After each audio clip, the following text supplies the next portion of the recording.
माता वैष्णो देवी के जयकारे और महिमा आपने बहुत सुनी होगी।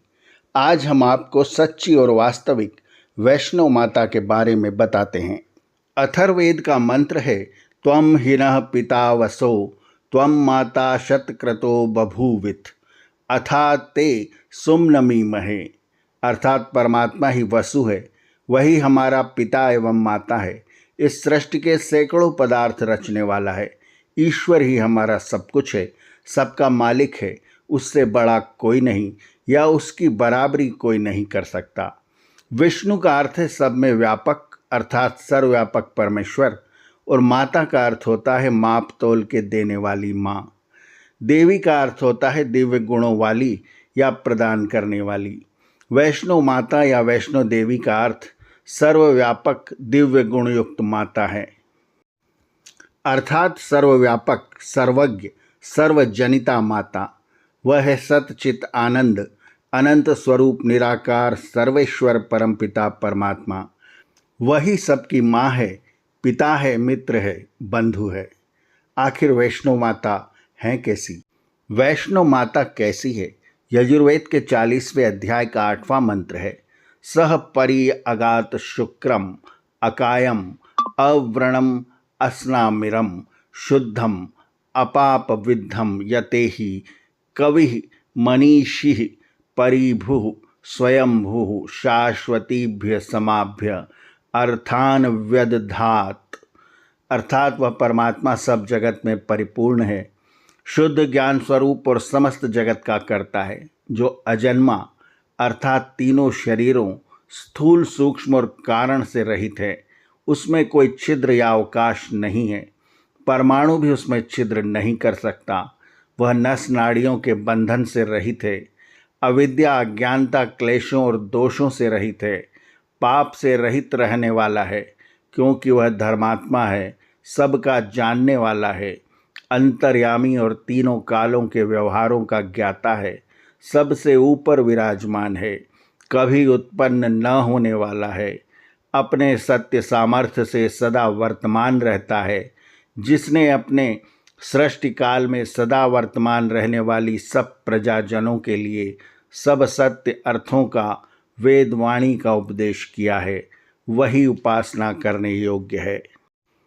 वह परमपिता परमात्मा सर्वगुण युक्त है, इसलिए उसको भरंत कहते हैं, व्रजन कहते हैं, जिससे दुख नहीं होता। वह परमपिता सर्वेश्वर अदृष्टा है, अर्थात कभी न दिखने वाला। इदि अंत, अर्थात वह हृदय के मध्य में स्थित है। वह आनंद दाता है। वह गणपति अर्थात ईश्वर सभी समूहों का स्वामी है, इसलिए उसे गणपति कहते हैं। गण का अर्थ है समूह। ईश्वर के अनन्य नाम हैं, क्योंकि वह अनंत गुण कर्म स्वभाव वाला है। उसको अगर वैष्णो माता के नाम से पुकारें तो कोई आपत्ति नहीं है, क्योंकि वह अकाय है, निराकार है, सर्वव्यापक है, चेतन है, आनंददाता है। स्वयं ही आप निर्णय करें, क्या मूर्ति में वैष्णो माता के उपरोक्त गुण हैं? काल्पनिक खूबसूरत मूर्ति तराश कर, रंग से रंगाकर, उसे मनचाहे कपड़े पहनाकर, हीरे जवाहरात से सजाकर, फूल मालाएं चढ़ाकर, दिए की ज्योति जलाकर, गीतों की नुमाइश करके, ढोल बाजे बजाकर, मूर्ति के सामने नाचना गाना, रात रात भर जागना, फिर दिन भर खर्राटे मारना, अड़ोसी पड़ोसियों के नींद खराब करना, कोई काम धंधा न करना। आप स्वयं ही सोच सकते हैं कि ये सही काम है या केवल दिखावा है। धार्मिक हैं तो ऐसा पाखंड क्यों? वैष्णो माँ तो सर्वज्ञ है, सर्वव्यापक है, कण कण में समाई है। भला उसकी मूरत कैसे बन सकती है? उसकी सूरत कैसे हो सकती है? क्या मनुष्य इतना ज्ञानी ध्यानी हो गया है कि निराकार को आकार दे सकता है? कभी नहीं। ईश्वर की कोई शक्ल सूरत नहीं है, न तस्य प्रतिमा अस्ति। उस आनंद स्वरूप परमात्मा की कोई तस्वीर नहीं है, कोई प्रतिमा नहीं है। जिसकी सूरत ही नहीं है तो मूरत कैसे हो सकती है? सर्वव्यापी वैष्णो माता तो निरंकारी हैं, निर्गुण हैं, सगुण हैं। कोई भला पत्थर से तराशी काल्पनिक मूरत को वैष्णो माता की सूरत कहे, उससे बड़ा मूर्ख कौन हो सकता है। माता की मूरत की कल्पना भी कोई कैसे कर सकता है। यह तो माता वैष्णवी घट घट में रहने वाली, कण कण में समाने वाली सर्वांतर्यामी माता का निरादर और अपमान है।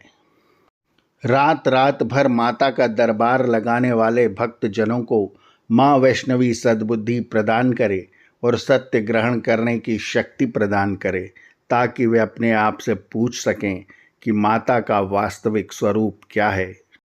वैदिक माता परमपिता परमात्मा है, जो निराकार है, वैष्णव है, अंदर बैठकर सबका निर्माण करता है। उसकी कोई न सूरत है न मूरत। वह अंतर्यामी, सर्वव्यापी, सर्वज्ञ है। वह माता कभी साकार रूप वाली नहीं हो सकती। जो रूप वाली है वह प्रकृति है। आत्मा परमात्मा निराकार है, जिनको अनुभूति हो सकती है। दिखने वाली वस्तु जड़ होती है, जो प्रकृति का विकृत या परिष्कृत रूप है। ईश्वर की जय जयकार करें। जय माता की। आर्यावर्त की कहानियाँ चैनल को सब्सक्राइब करें और बेल आइकन के बटन को दबाएं, ताकि हम जब नया वीडियो लेकर आएं तो उसकी सूचना आपको तुरंत मिल जाए। धन्यवाद। नमस्ते।